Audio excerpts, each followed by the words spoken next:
Hey y'all, popping in real quick. I'm so excited to share with y'all one of my new favorite podcasts to listen to. Therapy Tea podcast is all about the varied experiences of mental health professionals and specifically the things they wish they had known before getting into this field.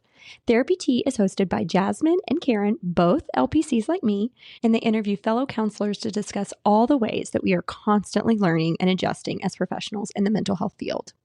What I love about Therapy Tea is how honest, candid, and really funny the conversations are every single time. While I'm listening, I can't help but constantly be nodding my head and feeling validated about my own experiences professionally. Listen, they don't shy away from telling it like it is.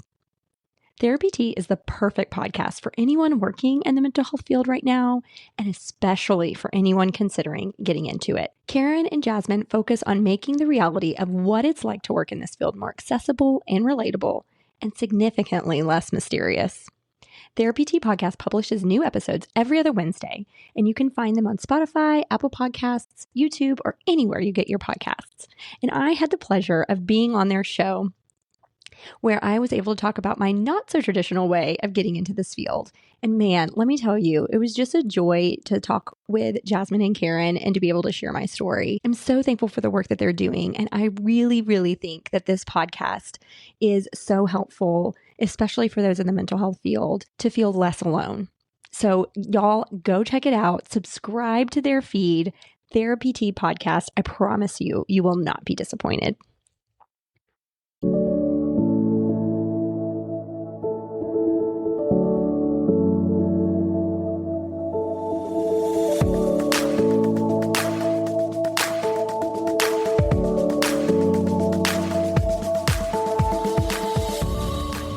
There, and welcome to the Couch Next Door, where a happy hour meets a therapy session. I'm your host, Candace Frazier, a licensed professional counselor.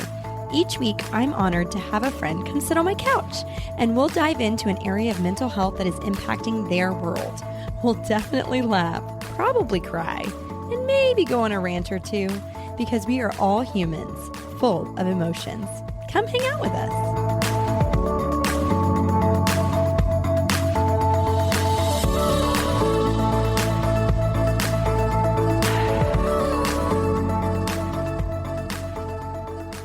Today, we're diving into a powerful and uplifting conversation with life and business coach, Tona Restine. Tona is a dear friend to me in real life and a woman who truly embodies purpose, mindfulness, and intentional living. In this episode, Tona and I explore what it really means to bring glam to the grind. Don't you just love that catchphrase? She is a writer, speaker, and life business coach specializing in helping business owners curate the life and business of their choosing. She says it is possible to be a business owner and have a peaceful, beautiful life that you love. And Tona is here to tell us how to do that and how to do that well. We talk about the importance of aligning your business and your purpose so you don't feel overwhelmed or aimless. And we unpack simple mindfulness practices like gratitude journaling that can ground you in the middle of the hustle. Tona also shares how creating a special work environment, setting healthy boundaries between work and home, and taking intentional getaways can transform your daily experience at work. Together, we explore the power of vision casting, the vulnerability of dreaming bigger, and how adding a little glam to your grind can shift everything. All right, y'all, get ready for an honest, refreshing, inspiring, and super fun conversation that will encourage you to slow down, think deeper, and elevate the way you approach both life and business. All right, y'all, here is the most fun conversation with my sweet dear friend, Tona Restine. Tona Restine, welcome to the Couch Next Door. Oh, I'm so excited to hang out with you this afternoon. Gosh, thank you. Me too. This has been something I've been looking forward to all week long. Same. So good to Same. see you. I know. I told her, I was like, I got to push record because we were already we jumped in. We're talking about our, her adult children and all the things and, so. It's going to be fun. This is going to be a fun one. I just know. And I always love hanging out with you. And we haven't gotten to hang out in a while, so I'm excited. Too long. Yes. Well, why don't you tell everybody a little bit about you, your business, what you do on a day-to-day basis, your family. What do we need to know about Tona? My gosh, all that you need to know about Tona. Well, for business, I am a life and business coach. I do life and business coaching. I do it full time under the umbrella of my company that's called Life Imagined. Mm-hmm. And Life Imagined is like my third child. I love Mm-hmm. my little company. It has Yes. grown really from just a dream, just an idea, something I imagined, into Mm-hmm. something that sustains our family. It gives me an avenue for all kinds of creativity and, giving back, even some ministry work, I would have to Mm-hmm. say. And I'm married to Kevin Restine for 43 years. Yay! Yeah, long time. We've got two grown kids who are 33 and 37, and a funny Mm-hmm. little dog named Bruin, and a wonderful daughter-in-law. No grandkids. Mm-hmm. I think if you see behind me, I don't know if you can see that. I do have a grandbaby on my vision board. Huh. She's lived there for a long time, but so far she remains on the vision board. Little Mm-hmm. baby Olive. Oh, her name's Olive. Okay, love it. Olive. Yeah. My poor son was at some event with his dad, and one of my clients was there, and she said, "Oh, Ryan, oh my gosh, you're Olive's dad." And Ryan was like, Olive is a figment of my mother's imagination. But, I do believe in, what you think about, you bring about. So That's right. Yeah, you sure. practice what you preach. That's right. That's right. Yes, yes. Well, I have to confess, like since we met years and years ago, and we can maybe talk about that funny story, but I like in the back of my mind, I was like, I just want to be Tona when I grow up and one of the biggest reasons I feel that way about you is because of the relationship you have with your kids. I mean, it is admirable how like you just enjoy them. You enjoy all of them, your daughter-in-law, your son, your daughter. You just enjoy them. And I can tell that they enjoy you. And I just want so deeply to have that same sort of relationship with my kids once they're in that stage of life. And I just love that about you. Thank you for saying that. I have to tell you, there's a lot of intention to that whole notion. When our kids were young, I started praying every day for two things. Number one, I prayed for whoever they were going to marry. Yes. I did do that. And my daughter-in-law, I couldn't love her more. I couldn't love her more. And they've been together since they were like in junior high. So she kind of has grown up with us, really. Yeah. Yeah. So that was one thing I prayed for. The other thing I prayed for is that our kids would be friends with or without Absolutely. Kevin and I, right? Yeah. I wanted them to have their own relationship that was whole and separate, no matter what Kevin and I were doing or where we were. And they do. They are great, great friends. Lots of times they call each other with news before they call us, I love that. Yeah, that's what you want. We do. Yeah, we really, really do. Yeah, no, they're great.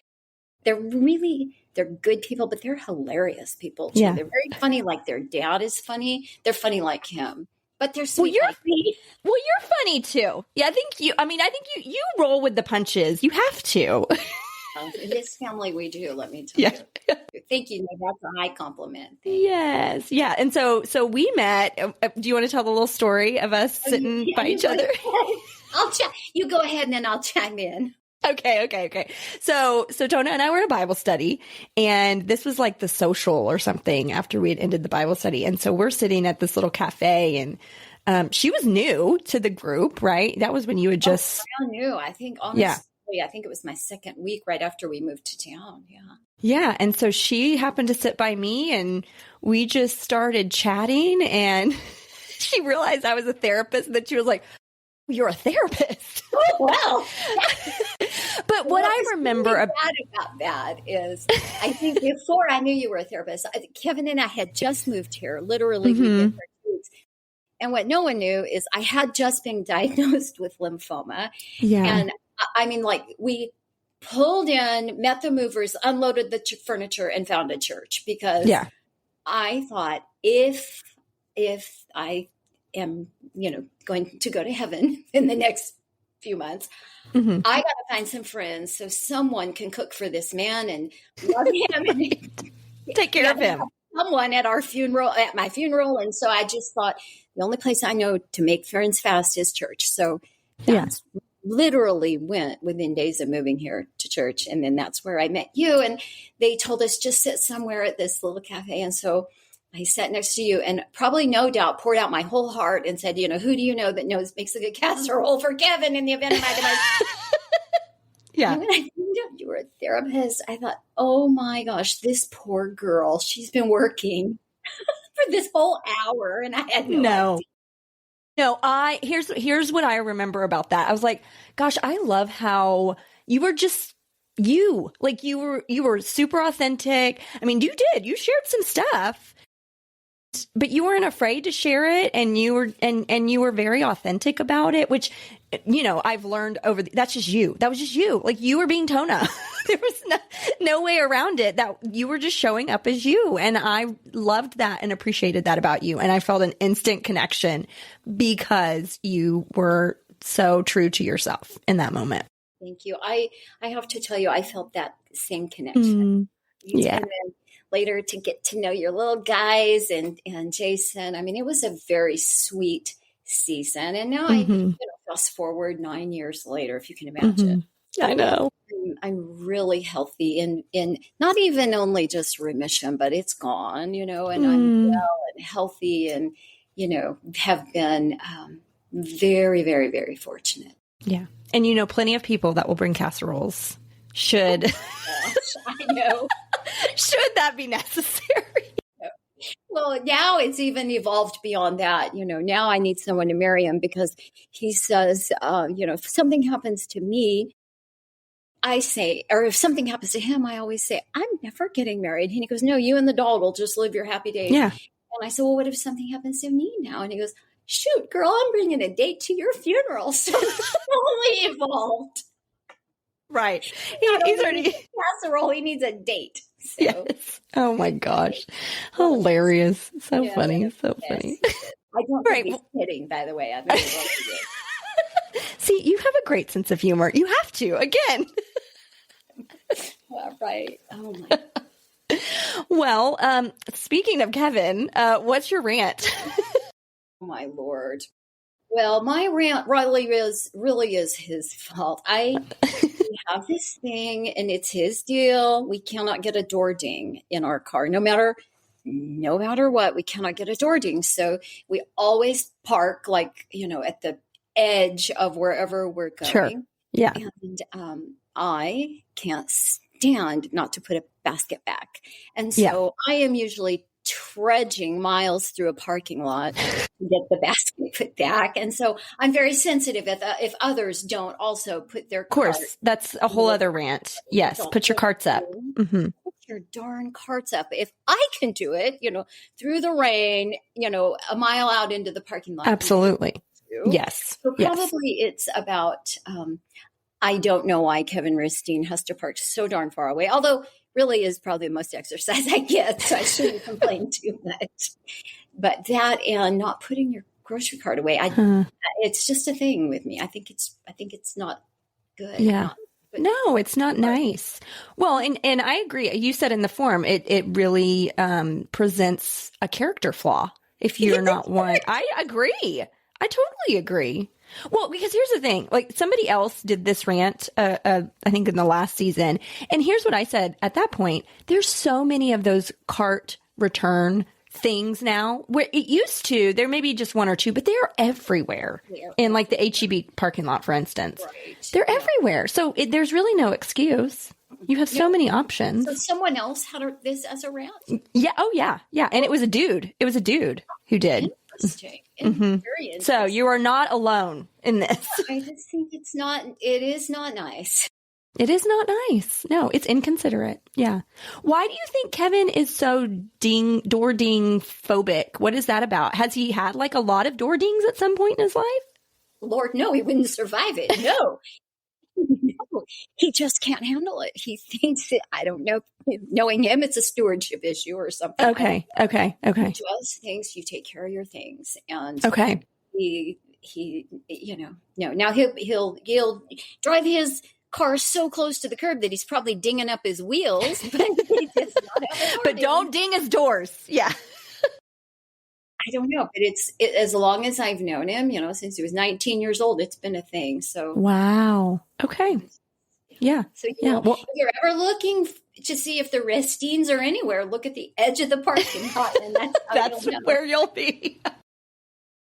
Yeah, always. Oh my gosh. Oh, that's funny. That's really well. And like you said, he's been like that since you've known him. So this isn't like a trauma situation where he's been traumatically dinged. Some latent mother issue. I don't know. Yeah. But take care of your things. I get that. Yeah. All right, Tona, are you ready to jump into our conversation? Let's do it. The thing I said earlier, like I would love to be Tona when I grow up. And one of the things is just something that you said in the form is you just love talking about business. You love talking about other people's business. You love talking about your business. You just love talking about business. And you love the business owner, which is such a kind thing to even just like sentiment to communicate to anybody that's in sort of this entrepreneurship of being a business person. And I think, when I think about us connecting, me being a business owner, my mom was a business owner, my dad was a business owner at one point in his life. It's almost like in my blood as much as I didn't want it to be. Right. Because my parents desperately wanted me to major in business. And so what did I do? I did not do that, because that's exactly what they wanted me to do. And I'm that kind of person. But knowing you and meeting you and knowing how you support other business owners and how passionate you are about that is such a gift, I think, in this space. And so I'm really excited for us to be able to dive in. Like, what does that really look like? How do you support business owners well?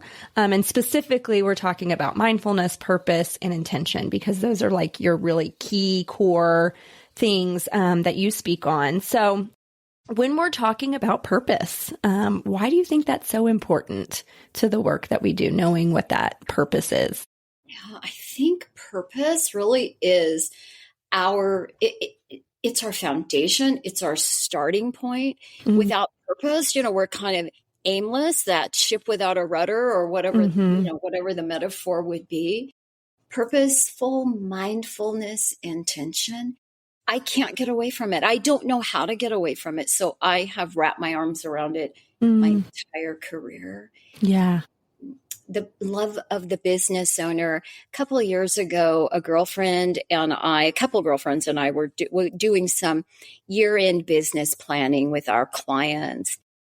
This gal, Jen, said, we want to grow the business owner so the business owner can grow the business. Wow. It hit me at such a deep level. Yeah. Honestly, every time I talk about the business owner, I should give Jen props because she totally coined it and I've adopted it as my own. Yeah. No, I love it. Yeah. Owe her a royalty fee. I think about it. I write about it. I talk about it all the time. Yeah. Owning a business, as people intensive as it can also be very lonely.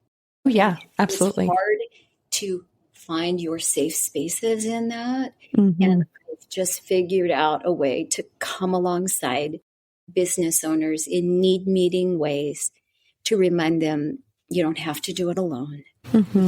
You really can join hands, join arms, and trudge this path that you're on. And a lot of business owners don't know that. So they spend a lot of time in sort of an isolated headspace unnecessarily. Yeah. Well, when you think about purpose, how do you help somebody to hone in on what their purpose is? Because I can understand if you don't know that, you're trying to do too many things, right? And then you're not doing anything well.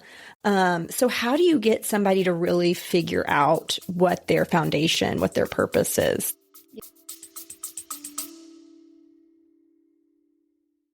Hey, y'all, just popping in. My friends over at Work Ethos are launching a program called Founder to CEO Fast Track in January of 2026. It's designed specifically for women founders who are done wearing all the hats and ready to make their next strategic hire without the second guessing. It's invite only, super high touch, and seriously transformational. If that sounds like where you are right now, I really think you'll want to check it out.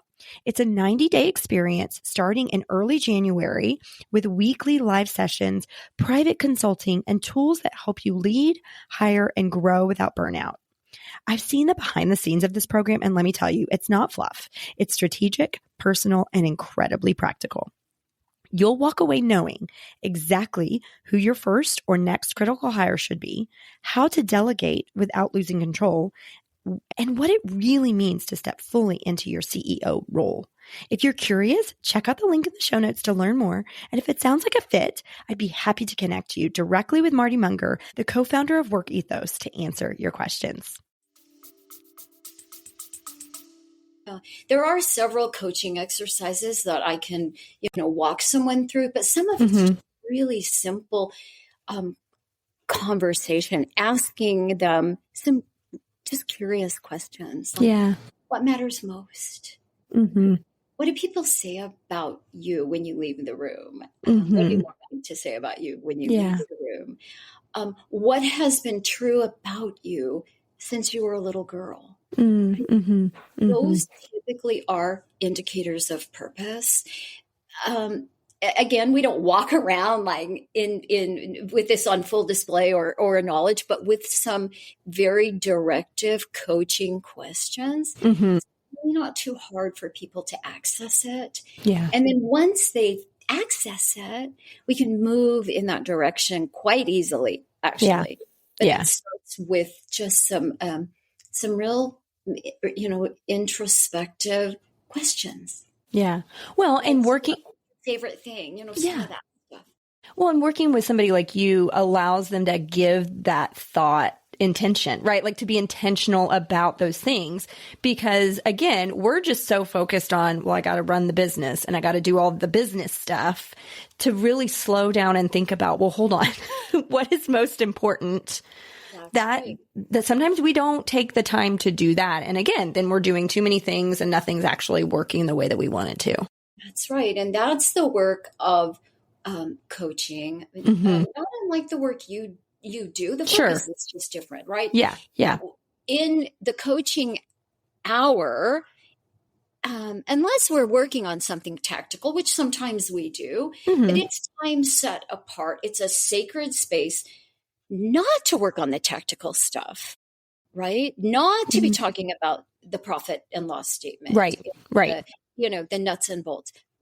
We schedule time to do this work because it's very different than and like I say, some sessions are extremely tactical, but some sessions aren't. And we create space for that deep work. Yeah.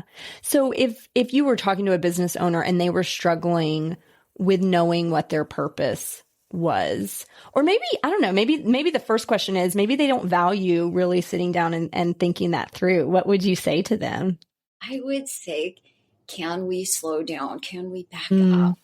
Because usually when people don't usually come to me to figure out their purpose, it's really interesting. They come to me to help their business. Right. Yeah. And we always do that and we get there and that's easily done. But a lot of times to unlock, we got to get to unlock, right, the business piece. We got to get to some of that personal deep work, right? We got to help them remember their value, help them get in touch with their worth, right? Remind them of their gifts and talents and abilities and some of those God-breathed divine enablements. And that's the deep work that I'm so passionate about, right? Once we do that, we can really take the lid off their jar and do all kinds of things to increase their profits and their productivity and all of that. But that deep work happens with a lot of intention, but it doesn't always, that's usually not the genesis of our work. Sure. Right? Yeah. Either they want to increase their productivity and profitability, or they come because they need, they're not at peace. They're stirred up. They're in anxiety about their business. Yeah. And so sometimes we just got to go take a few steps back and do some of that heart work first. And then we got stuff. Which is so good for somebody like yourself when, like you said, most of the time they're not contacting you to talk about the deep work. They want, they want their numbers to go up, right? But you recognizing the importance of that and being the foundation to their numbers going up, for instance, right? Like that, we've got to start there. And when I think about it in the mental health space, when I notice that clients are feeling a loss in their identity, right? Or they're just having trouble making decisions. What do? We work on values, which is essentially your purpose, right? And let's identify what is most important to you, because those kinds of things will help to guide those decisions and to know what you can let go of and where your focus is. And so it's so important to just a person in general to know those things, but especially in the business sense, because like you said, it can be very isolating and we need to know what we're good at and what is important so that we aren't spreading ourselves too thin. That's right. And the way our society is structured, we really don't have an avenue for putting it out there to say, do you guys like me? Right. Do you think I'm good at what I do? Right. We don't have that kind of safety and anonymity usually to do that. And so I think there is a need for that though, because we need to know that, right? It's so valuable for us to know. Yeah. And so to have someone just help you navigate those waters, that's someone that is safe, someone that is wholly confidential, a real cheerleader for you, but a cheerleader who can also tell you the truth and ask you the hard questions. To me, it's why, that's why I still work with a coach to this very day. Sure. Right. Because of the value I place on the work. Mm-hmm. Yeah. Yeah. It's so important. So important. Just, for people to even know that, right? Because especially if you are a single business owner, you don't get, quarterly reviews or like nobody's telling you, hey, this is where you're doing well. This is where maybe you need some work. We don't get that. And so again, does anybody like me? Does anybody like what I'm doing? We have to base it on the numbers a lot of times. No, it's right? Really an interesting conundrum because I told my coach one time, you can feel like you're in an echo chamber almost, and you're hearing your own voice all the time.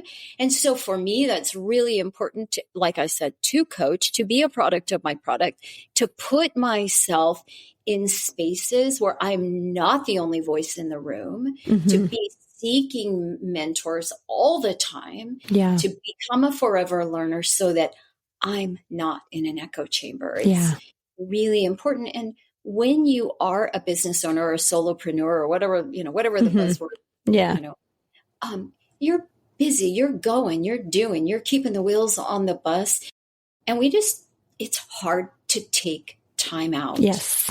To do that. And yet it's critically important. Yeah. Yeah. It's like you said, it's a child. It's this, you are birthing another thing that definitely feels like a human life. And I remember when I went to therapy, and it was like right when I think first had my first child and talking about what we wanted our family to look like. And I was also starting my business. She was like, I need you to remember that your business is like a child. Like, so you need to look at it that way. It is. And this is my therapist telling me that. And so, she was like, you have to see that as another person that you've birthed and that you have to care for and nurture and pour energy into. Absolutely. I did a whole thing last summer on even how are ways we can honor our business. Our business honors us. Yeah. It provides us the financial means to live the life we want to lead. Yeah. It honors us. It strokes our egos sometimes, not always. Right. Right. Sometimes it does the opposite. It provides the feel good we need. Yeah. Okay? But how can we honor our business? And so I did a whole thing last year on even taking a look around the space of your business, beautifying it, making it lovely, that's a way we can honor our business and give back to our business some of the goodness it gives to us. Pretty esoteric thought, but it's pretty fun to think about. Mm-hmm. Oh, I love that. Well, it just shifts your mindset a little bit, I love that. That's so helpful. Good. Yeah. Okay, so let's talk about mindfulness, okay? Which I know we kind of have dabbled already in the conversation. We've talked about mindfulness, but when we're talking about mindfulness playing a part in a purposeful life and your purpose in your business, what are you teaching on that particular subject of mindfulness? I am doing a lot of teaching on mindfulness right now. I actually just started a few months ago a newsletter called The Stepping Stone, a monthly dose of mindfulness. Love it. And I believe it is something that keeps us mindfulness keeps us connected to our purpose. I also think it keeps us connected to intentionality. I really do. Never done a word study on the difference between mindfulness and intentionality, but I think maybe I should. I hadn't thought about that till yeah. Right? There might be a little difference.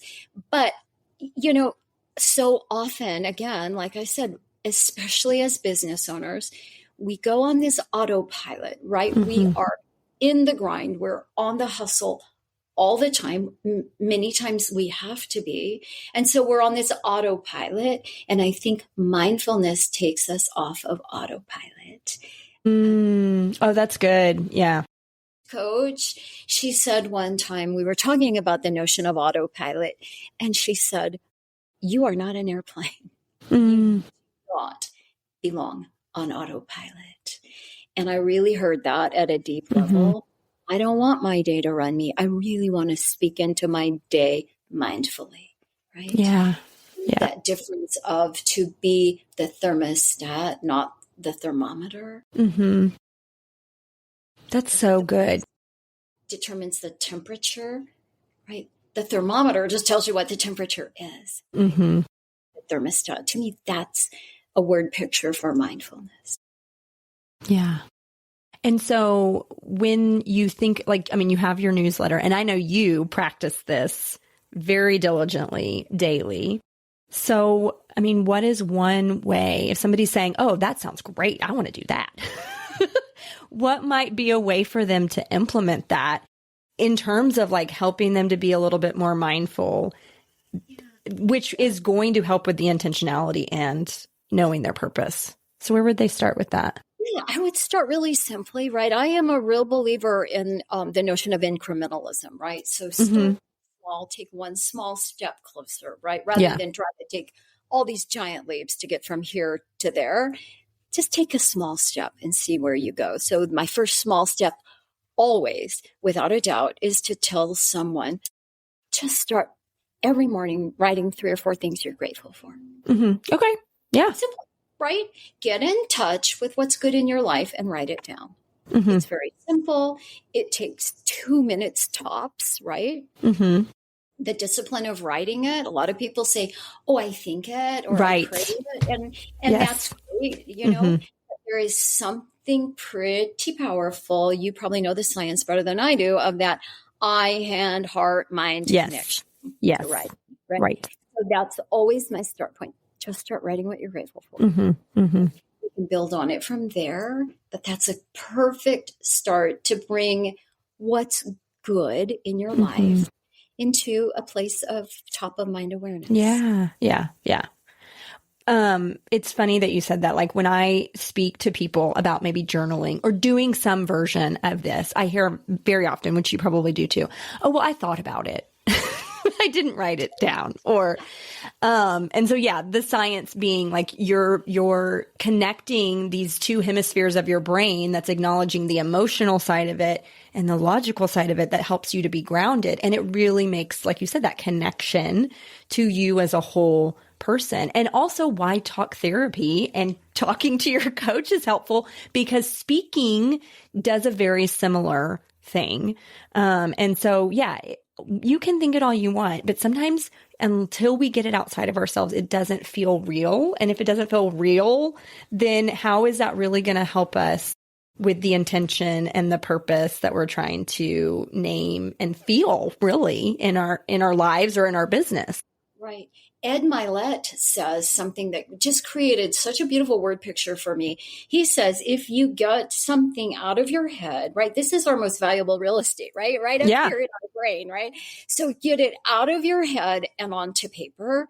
You physically change your perspective on it, because now that it's out of your head, you're physically above it, looking down on it. It is in a place of subordination to your thoughts.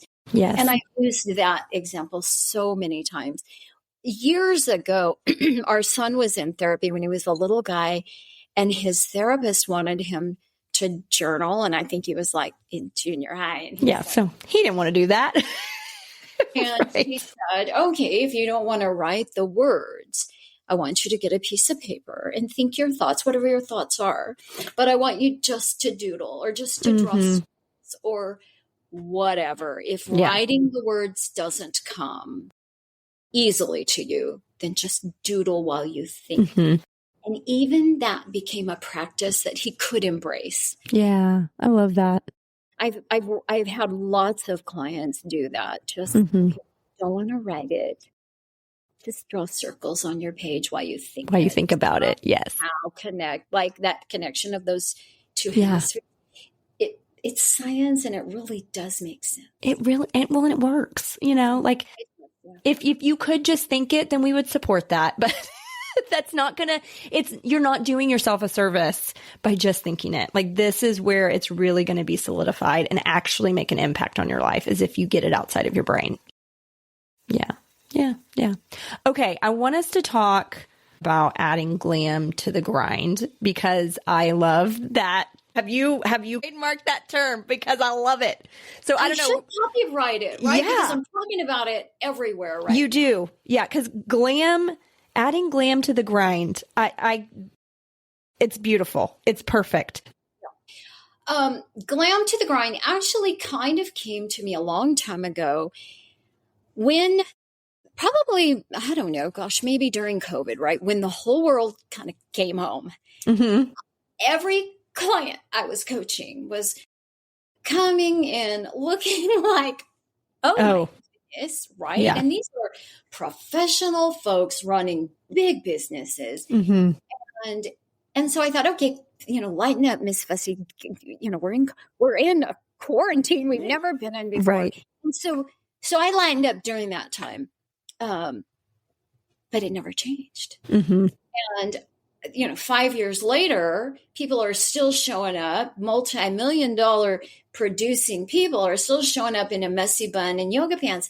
And there was a disconnect, I think. Yeah. And so I just started working on ideas and concepts to glam it up enough so that we honor it. Again, it goes back to honoring the space that honors you and your family and your work. And so there are so many just like very inexpensive, tiny little touches you can make that really does glam it up. It costs $6 to go out and buy a little bouquet of flowers to keep on your desk. Yes. Right? Oh, yes. Right? Light a candle. You want to send a message to your brain that this is something special. This is something that matters. Light a candle. Yeah. Those tiny things show up ready to receive the work you've prayed for, right? We pray for clients and productivity and production and profitability and all of those things. So let's show up dressed for it. Yeah. Even if we work from home. Right. Well, it's like what you're saying. I mean, you're also creating an environment, right, that makes it mean something. If you just are rolling in with your top knot and your yoga pants, and you can do that every once in a while, but if you're doing that every day, then you're right. Where is it feeling special? Where is it feeling like, okay, I'm here to work and this is a special thing that I get to do? There's no transition. It just is and that is one of the biggest things I think that happened in COVID is nobody knew how to separate home and work because there wasn't any separation anymore. Even if because now the kids are home and they're doing school at home. I mean, it was just a nightmare trying to figure out the separation. Yeah. For sure. The way our house is oriented, our offices are upstairs. And Kevin and I both do work from home. Our offices are upstairs. And so we really, really create a delineation of space. And downstairs is for living and loving and family and eating and, all of that. And so we really try to discipline ourselves. If he has, and he's a real estate agent, so he does not always keep routine hours. And so if he has got to do more than just send a quick text, he will always say, you know what, go ahead and watch what you want on TV. I'm going to run upstairs and button this up. So that downstairs really is for family.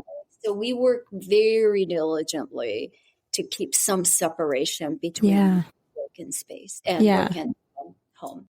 Yeah. Well, and that's so intentional. I mean, that's speaking into the intention of that and making that space specific and special. But I love the idea of, like you said, lighting a candle, putting a bouquet of flowers, just something. Because I mean, when we think about the psychology of that too, that also grounds us that this is our work, right? And this is something to be proud of. And it's a reminder of our environment, how that plays a part in how we feel about our work, how we feel about ourselves in our work, right? When I was a young mom, I had a mentor in my life, and she said we would always try to have dinner hour at the table together when our kids were little. And she said to me one time, I love that you do that. Why don't you light a candle and see what happens? And I'm like, I never thought about lighting a candle. It's an everyday Tuesday. We're having pot roast. Right. Kids are fighting and, normal life. And she goes, light a candle and see what happens. And I did. And it became this elevated experience. Now, we didn't do it every single night, but we probably did it 2 or 3 nights a week. Yeah. And instantly, the mood came down. Kids kind of mellowed out because a candle signifies something special. Yes. And so she taught me that. And then she said, and do cloth napkins. So to this day, we use cloth napkins. Wow. Yeah, we just had dinner at Brittany's on Sunday and cloth napkins. And it's not fancy.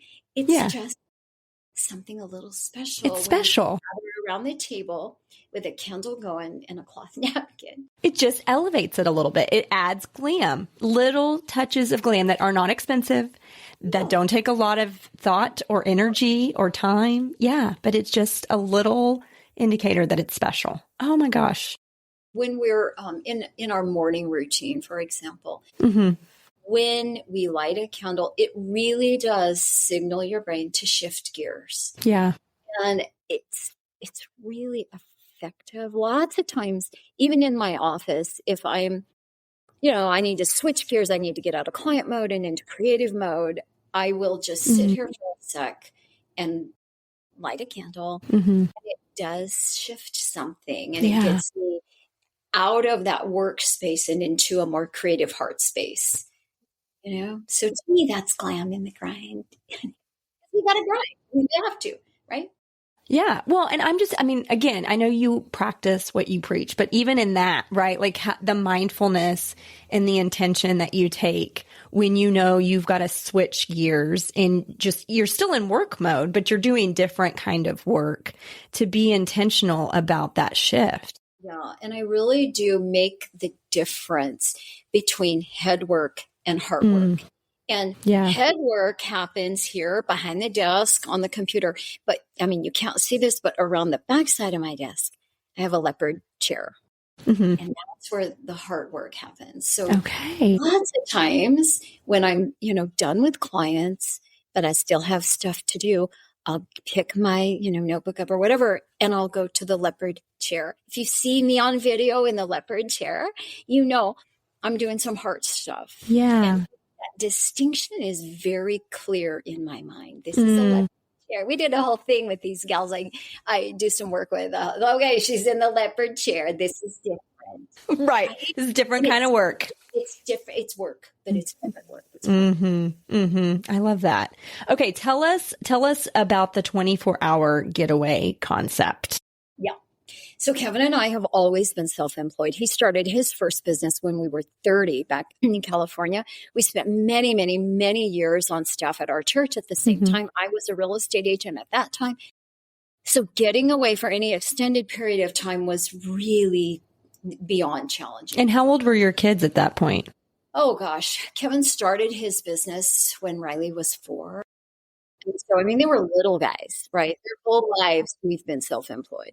And so, we just thought we still have to get away sometimes, but we couldn't do it for 2 or 3 weeks at a time. And so we just figured out small getaways.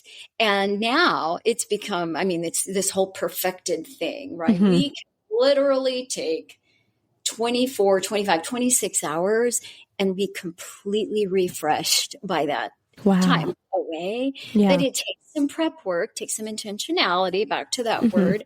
So on the front end, you know, I'm kind of uptight kind of gal. No way. Oh, no. Yeah. So I need to, you know, change the sheets before we go. I need to check the mail and get the dog food made so that I can go away, really relax, and come home ready to get going to work again, you know? And so we kind of front load the tasks and the chores to get that done, get my little snack bag. I travel with snacks, get my little snack bag going so that by the time we get in the car, I'm kind of relaxed because I've got the stuff done that would bug me. Yeah. And really I can ruin a getaway if I'm stressed out. Yeah. Right. But by doing those upfront tasks, I really can quickly become, you know, vacation Tone. And she's a lot more fun. So that's part of it. We really compromise on what we do. Fortunately, we both kind of like the same thing for a getaway, but we're very much in a state of compromise when we're doing something like this. So I have to say no big talks about work, right? No big conversations. And he needs to be nice when he drives so that I'm not mad by the time we get there, right? So we really have perfected it. And you really can get away for 24 hours and come back refreshed and ready to go. Yeah. So the main thing I'm hearing is like being prepared, like doing the prep work so that you're not still at home or work while you're away. Cause what's the point? Then you get back and it's like, it doesn't even feel like, and that's probably why people are like 24 hours isn't enough because they are still at work or at home because they haven't really prepared or shifted their minds and hearts to getaway mode. Preparing ahead of time. If we're going to go, we just did this last Wednesday. We went up to Fort Worth to see the Goo Goo Dolls. I saw that. Okay. Can we hold on? Time out. How was it? The Goo Goo Dolls still have it. Okay. They do. It was at the Dickey Arena or wherever. Yeah. And I bet there were 15,000 people there. It was packed. They still sound like the Goo Goo Dolls of old. Yeah. It was excellent. That's awesome. Yeah, no, I saw on your Instagram, you were like, I'm up past 9:00. All this is. Well, it's kind of a joke because if you ever see me post a picture of an espresso martini, you'll be like, oh, she's staying up late tonight because I'm such an early to bed person. So like, that's what gets me to stay awake past. Is an espresso martini. Nice choice. Right. Otherwise, I'd be like this during the video. Sound asleep. Okay. So y'all just did that on Wednesday. No, we just did it last Wednesday. So I really, I'm looking at my calendar and I'm like, okay, Wednesday's coming. So I had a whole bunch of coaching clients. I had to move around, got that all done a couple weeks ago. But I knew I had to make our life revolves around this little dog. I had to make dog food. So got that done like by Monday. That's all done. Got the mail checked. I have this thing. If we go away, I want to come home to fresh, clean sheets. Yeah. So the sheets change, right? So by Wednesday, I had 2 calls in the morning. So by 11 o'clock, we're on the road. I'm calm because I know when we get home Thursday, everything's done. Yeah. I Right. can come home with ease. We can have a great little trip.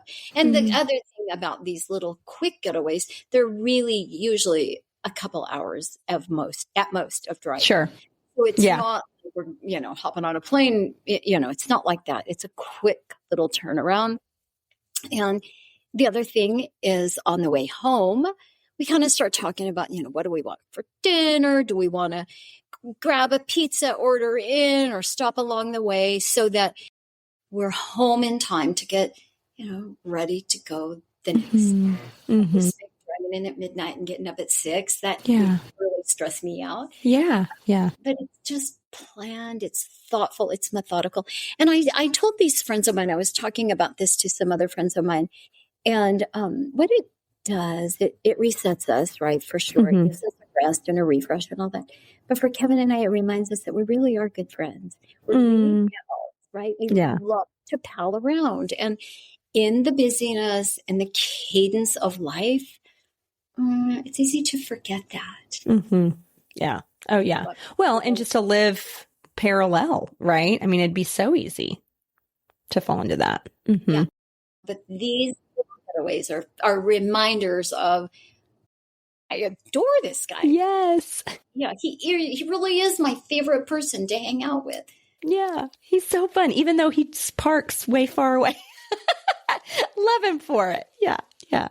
Well, what do you recommend on these getaways? So you're talking about like what the planning and the intention around it is, but what do you recommend? Like if somebody was like, oh, this sounds like a great idea. I'd love to do this, but I feel overwhelmed with like, what do I do? I get the concept of planning and preparing, but then what do I do in that time frame of the getaway? Of the getaway. Well, for us, and again, this is what works for us. So first of all, I wouldn't get into any big comparison. You guys do what you like to do. Exactly. Right? This is what works for us. We love a few things. We know each other well. So he loves a good steak dinner. So usually on one of these getaways, it involves a steak dinner somewhere. Yeah. We both really enjoy a hotel bar. So our favorite thing is getting where we're going to be, parking the car so we don't have to drive at all, posting up, having a cocktail at the bar, going to a nice dinner. He loves concerts. So a lot of our ways he'll find, he just told me from, you heard it here first, Paul McCartney's coming to San Antonio in October. Okay. Right, so he's always looking. I don't know how he knows, but he always knows who's coming to town. That sounds like Jason. He's the same way. I didn't know that if my life depended on it. Neither. Right. Yeah. So it oftentimes involves a concert.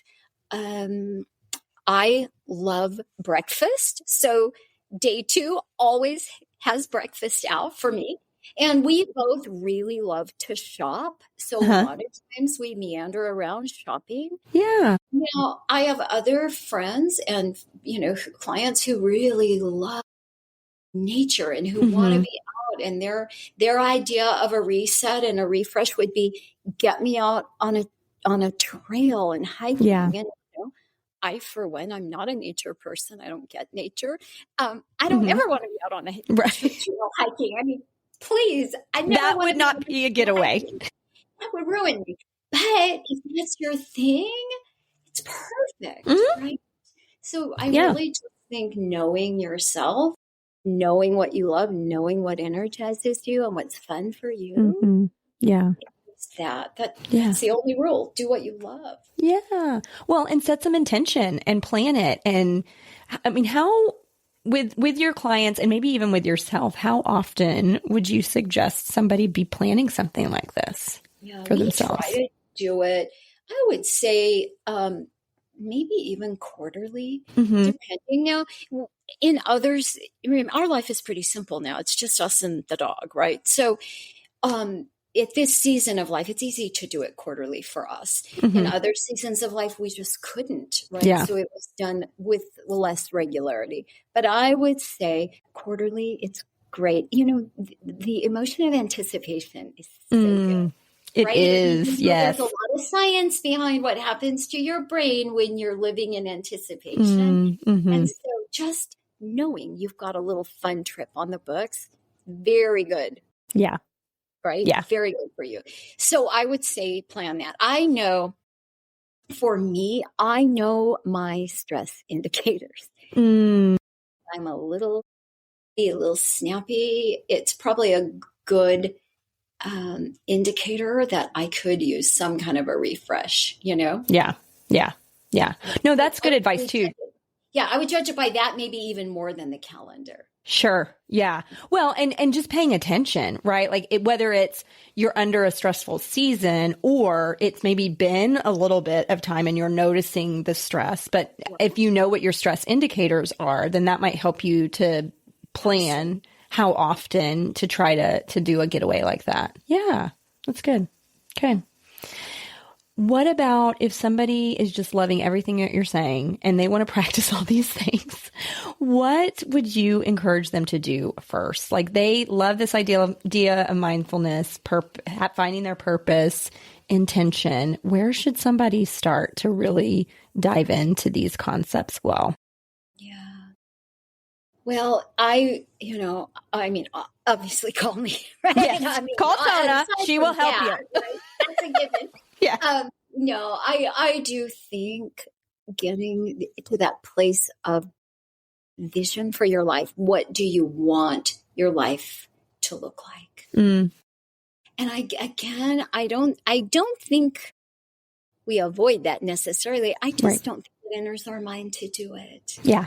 So, the reason my company is called Life Imagined is because of that Henry David Thoreau quote that says, go confidently in the direction of your dreams and live the life you have imagined. But here's the thing, Candace, before we can go confidently in the direction of our dreams, we have to create a dream. Right. And I think that's where we get stuck. We just haven't cast a vision. We haven't created a dream. So I would say, honestly, just sit with yourself. Yeah.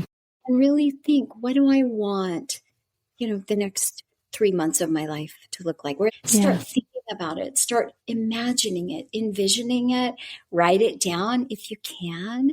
As soon as you get it kind of created in your mind, you can begin to take the next right steps to calling it into existence. Yeah. Call something into existence that you can't see. Right. Yeah. It starts with casting a vision. Whatever that looks like for you. Right. And this doesn't have to be some big whole life vision, right? This really could be, I want to cast a vision for my health. I really want to lose, 15 pounds this year. So I've got 5 months to do it. What would that look like? Right? It could be that. It could be, I want to increase my productivity and my profitability in my business in the next 5 months. Okay, if I'm going to do that, where would I start? Right? Yeah. Just begin to cast a vision. And then the pieces often reveal themselves. Or we put it out to a multitude of counselors and we get some help, or we pop it into AI and it'll help us, right? All kinds of resources available to us. Starts by articulating your vision. Yeah. For whatever you want. Yeah. Yeah. And I think it can be really hard for people to dream. It takes some vulnerability, don't you think, for people to say, okay, I'm going to dream. Because I know for a lot of people, they just feel like, well, what's the point? Right. Yeah, because we are not, I don't even know if we're wired that way. Yeah. Yeah. But we certainly aren't taught that. I often have clients to get them started. And I think women might be a little better at this than men. I don't know if that's true. That's my sense. So I will often say, if you were going to tell yourself a story, how would you tell it? Right? And they can do that. And sometimes they need help. Like I'll have them tell me, and I will say, okay, what are you wearing? What kind of car do you drive when you're, doing this or that? and start with some of just the real easy visualizations. Mm. And it really gets fun because, we were created with such creativity, right? Yes. It is in all of us. We Mm. just sometimes need someone to help us access it. Yeah. A lot of that work in coaching. Yeah. Yeah. Well, and like you said earlier, having a safe person, right? Just to help encourage that, because again, it feels very vulnerable to go into that space of dreaming. And so to have a safe person to hold space for that with us can help encourage it. Yeah. And that's usually not a first hour of coaching, right? We grow in our relationship. Of course. Yeah. So that my clients, they wholly trust me, Mm-hmm. right? Mm-hmm. And it is a safe space. It's a very safe space. Yeah. Yeah. Well, and they're also not calling you and saying, hey, Tona, I need you to help me dream. We lead in. Yeah. Yeah. Yeah. That is not at the top of their list. That is right. Yeah. Okay, Tona. Well, before I ask my last question, is there anything that we didn't cover that you wanted to cover? Gosh, I don't know. This has been so delightful. I know. You gave me a safe space to do this. I think I told you my word of the year. I'm big on a word of the year. Mm-hmm. And even though it's mid-year, anybody can choose a word for the rest of the year. So if there is a word or an ideal that you want to call into existence, start with a word of the year because it gives you point of alignment, right? So my word of the year for my work this year was strategic expansion. So I have started this paid subscription newsletter, and my coach said, you got to get on some podcasts. You got to get your name out there. So I made a list of the 2 safe people I know that have podcasts. Yes. You've encouraged me in a very lovely, lovely way. So thank you. Of course. Well, when I started this, Tona, you were at the top of my list that you were going to be on my show at some point because anyway, whatever we ended up talking about, I didn't know what we were going to talk about, but I knew it was going to be good. I always had you in mind to be on. So I'm glad that it was finally able to happen for us. Me too. And I love your show. Oh, thanks. Love it. Yeah. Thank you. Fun. Okay. So how do you take care of yourself well these days? What are you doing? Yeah, good question. I do take care of myself well, Candace. I have to. Mm-hmm. You know that. I've got some chronic stuff I deal with, and I go to bed pretty early. I'm real protective of my sleep. Unless there's an espresso martini, and then she's a wild woman. That's right. That's right. So I eat pretty well. I try to move every day, and I'm not out running marathons by any means, but I do try to get some movement in every single day. I really guard my heart and mind. I don't watch really scary things on TV. I don't love a lot of stimulation. So I'm protective in those ways. I read good books. I pour good things into my life. I have a very precious spiritual life. And I really am, I coach, right? I coach routinely. I'm a product of my product in every way. Yeah. Well, you had mentioned, and I know I've known you long enough to know that you do these book clubs, right? I do. Yeah. I co-host with a friend a national book study called, so creative, The Book Study. Love it. Well, yeah. What other book study do we need to be part of? This is the one. So what would, if somebody is a business owner, or maybe they want to be a business owner, I don't know. I mean, you are the guru to know, what do we need to be reading? What are some of the, top 1, 2, 3 books that you would recommend for business owners? So many good ones. I mean, I think every business owner in the whole wide world should read Think and Grow Rich by Napoleon Hill. It's written in 1934. For goodness sakes, it has stood this test of time. I love that one. There's another one by Sharon Lechter that is Think and Grow Rich for Women. That's very lovely. It's written, not too long ago. It's lovely. I love that. The 4 Agreements by Don Miguel Ruiz is one of my high favorites I actually have turned the 4 agreements into daily affirmations that I really do write 5 times every morning. Oh, yeah. Yeah, those 4 agreements are really principles to govern a life by, in my opinion. Yeah. I love that. And probably one of my very favorite books is Atomic Habits. I just think it's a game changer. Okay. I love Secrets of the Millionaire Mind, Millionaire Success. I really love I love to read. Well, and you love business and you love talking about business. So you also love to read about business. I really, really do. Yeah. My girlfriend Gretchen and I have this open book study. It is at no cost. It is so fun. Most Mondays at 3:00 Central Time, you can catch us. So anybody can reach out to me and I can get you hooked up on that. You don't even have to attend, but we have so many people, hundreds of people that are just reading along with us. Yeah. And if they can join the Zoom, they do. It's great. Oh, that's great. Really good dialogue, really positive. Business is exchanging because we're getting to know each other from across the United States. It's really a lot of fun. Yeah. Well, and it helps not to feel so isolated, right? Like it's a way to connect. It's a great connection. Yeah. Yeah. And we really did so do good. that. We wanted to bring together people who love reading and create some community. Yeah. It's great. So good. So good. Okay. Where else can people find you? I write a daily thought blog on social media every single day. My name, Tona Restine, or my company, Life Imagined. Instagram, social media, or Facebook.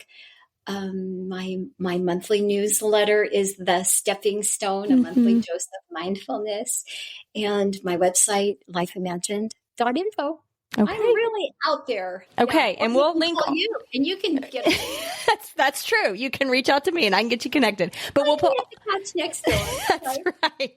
We'll put all of that in the show notes. So if somebody wants to sign up for your newsletter, do they do that through your website? They can do it. I think they can do it through my website. Okay.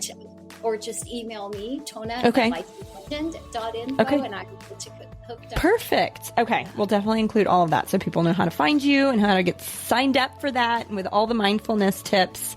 This was just a little bit of a taste of what all you would get in that. Just the beginning. Oh, Tona, this was so fun. I have always been thankful to know you. I want to be you when I grow up.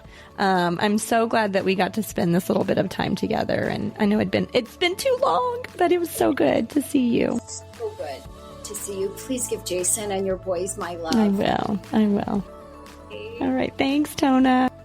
Okay, y'all. Didn't this episode have so many great nuggets? Gosh, it felt so inspiring to me. It's important to include a topic like mindfulness and intentionality in our work life in mental health podcasts like this one, because we spend so much of our emotional energy in the work that we do, and especially if you're an entrepreneur. We need to make the work count, and by doing that, we have to invest in ourselves and be mindful of the emotional energy that we're pouring out. Understanding our purpose in our work allows us to show up better, not only for the work that we do, but also for ourselves. So I really hope that today's episode encouraged you to slow down, reconnect with your purpose, and add a little more glam to your daily grind. Whether that's a special chair, a moment to light a candle, or a quick reflection on what you're grateful for, Tona reminded us today that small practices can really help with intentionality and making our work life more fulfilling, meaningful, and productive. Tona is such an example of how small shifts can make a big impact, like getting thoughts out of your head to help them make sense or be more intentional. And I'm not kidding when I tell you this woman practices what she preaches, and I see it in real life. So that's what Tona and I were talking about that makes coaching, therapy, and journaling so powerful to our emotional health, is getting it outside of our brains, having that intention in that particular way to help ourselves in the process. If you enjoyed this episode, be sure to subscribe, leave a review, share it with someone who could use a dose of mindfulness and motivation. Also, please be sure to check out the show notes so you can connect with Tona. And I also listed some other episodes from the Couch Store on related topics if you need a little extra listening. All right, until next time, keep dreaming boldly, y'all. Stay intentional and continue creating a life and a business and a work life you love.